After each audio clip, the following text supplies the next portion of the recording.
Hi, I'm Larry Sullivan. This is the 8th of December, 2013, and at the moment I'm in the mountains above El Bolson in Patagonia in Argentina. And I'm grateful to be invited to make a contribution to the conference in Sao Paulo. My contribution has to do with the dialogue between Lebanon and other civilizations. And I thought it might be interesting to talk about the cedars of Lebanon, but especially the way in which there are important sacred trees in South American indigenous cultures, and see if there's a basis for a dialogue on this surprising topic. Now you can see some cedar trees around me in this forest. There's a little baby guy there.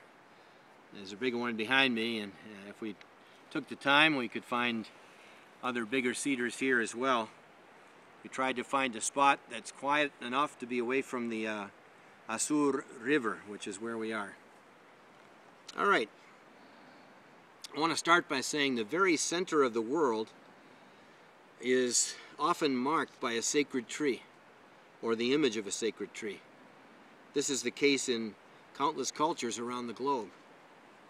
In fact, the sacred trees became a special fascination in the early studies of comparative religions during the 19th century.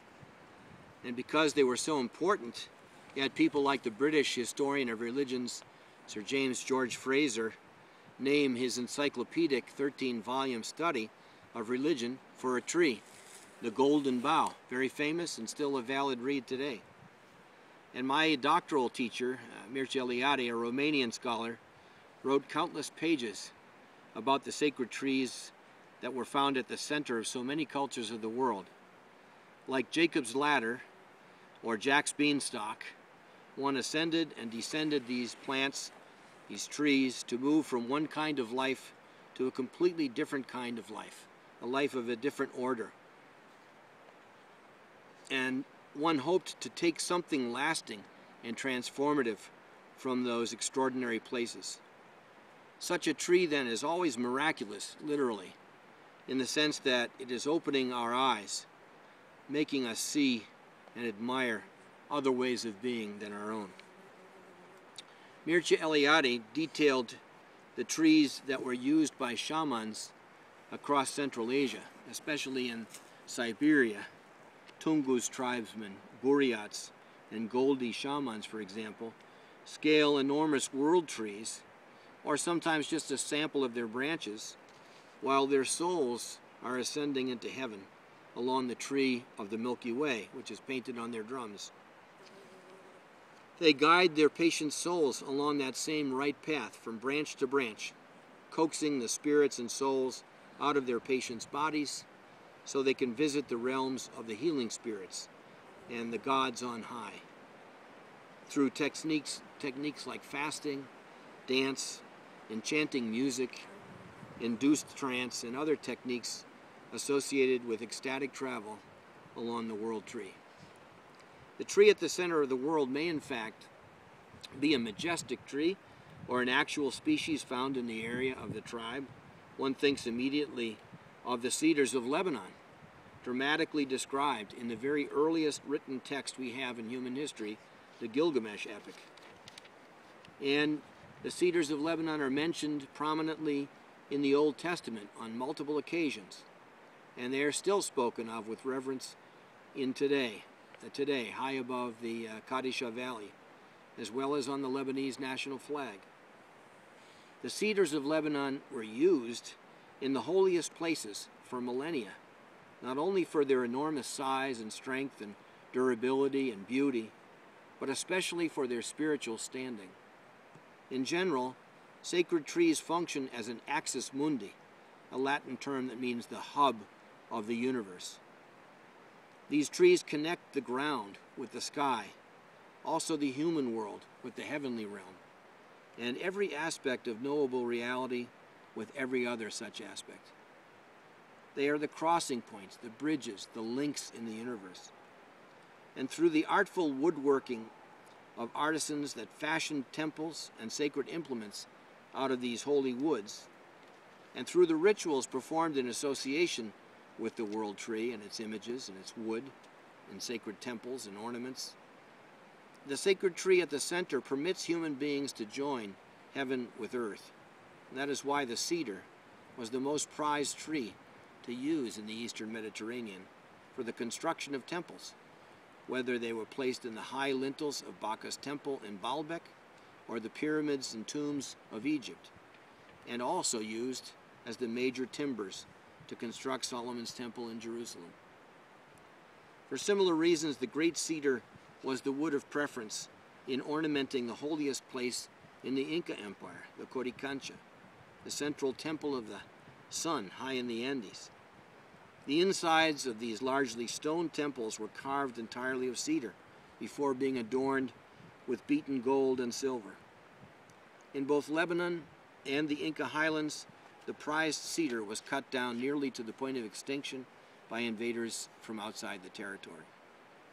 But let's make no mistake, the tree that marked the center of the cosmos is strong, it's durable, it's beautiful, but it is treasured especially because it allows passage of the soul, and sometimes the essence of the whole person, from one cosmic realm to another, from the land of the living to the land of the dead, for example, or from the level of the most powerful cosmic forces, such as the sources underground of water, or the sources on high of wind, or the sources in heaven of fire and fertility. These are brought to the level of human beings, and human beings have the ability to transcend along the world tree to the level of the gods themselves. The great cosmic tree is prized, in other words, for its capacity to make a person whole, to integrate the person by providing access to all the dimensions and furnishing all the ingredients needed for a wholesome existence, and rendering all these diverse ingredients mutually compatible within a single person. The world tree at the center guarantees that it is not only the visible and physical elements that are ready to hand and form a foundation for one's life, but especially the realities that are less visible, less obvious, more difficult to imagine, and hard to obtain because they involve skilled spiritual labor, not just physical labor, on an intellectual and emotional level. But the intimate knowledge of the realities deep within oneself and in the wider reaches of the universe are essential to a full and meaningful life.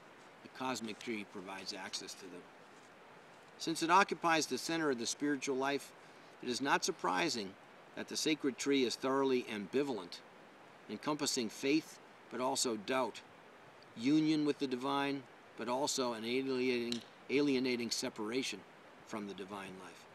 For example, Tane, the Maori god of the kauri tree in New Zealand, is strong and attractive. When he grows up, he pushes heaven upward, where it is now, high above the earth. Before that separation, heaven, who is called Rangi, the creator god father of the sky, was joined eternally with Papa, the earth mother of all life. Maori creation myths say how heaven and earth were locked in a perpetual sexual intercourse. And although Papa, the earth mother, conceived creatures in her womb, none of them could be born into the light of day. There was no space until their strongest child, Tane, the enormous kauri tree, stretched tall to lift the sky high above the earth and to open the world space for life in all its forms. At the same time as Tane separates sky and earth, you'll notice that Tane functions as a bridge to move back and forth across impossible gulfs between sky and earth, time and eternity, light and darkness, matter and air. And so the kauri tree is the prized wood for the Maori, and they use it to build the special vessels of spiritual passage, namely the lanai, which is the Maori temple, carved in the image of an ancestor's body. The kauri wood of the lanai temple provides access to the spiritual powers in all realms, and kauri is prized to build other sacred vessels that enlarge the experience of the Maori world by altering one's consciousness of the lesser known realms, the invisible realms, the distant realms, the hard to find realms. Namely, kauri is the wood from which people fashioned the ocean-going canoes that Polynesians have used